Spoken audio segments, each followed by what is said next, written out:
একটা হাদিসে নবীজি বলেছেন সাল্লাল্লাহু আলাইহি ওয়াসাল্লাম যে রাতের বেলা এমন অনেক মাখলুক ঘোরাফেরা করে যেগুলোকে তোমরা দেখতে পারো।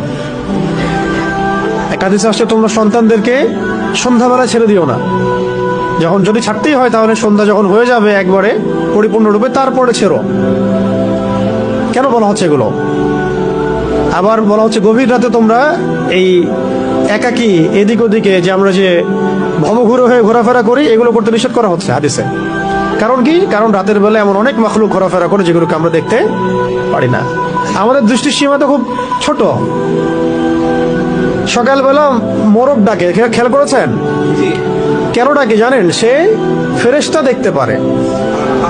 একটা মোরগ একটা একজন ফেরেশতাকে, মালাককে দেখতে পারেন, সম্মানিত ফেরেশতাকে দেখতে পারেন, আমরা দেখতে পারি না।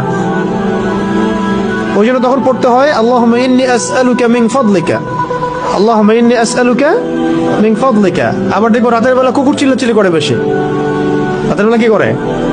কুকুর চিল্লাচিল্লি করে বেশি। কুকুরের ডাক শুনলে আমাদেরকে পড়তে হবে আউযু বিল্লাহি মিনাশ শাইতানির রাজিম। কুকুর দেখতে পারে জিন শয়তান।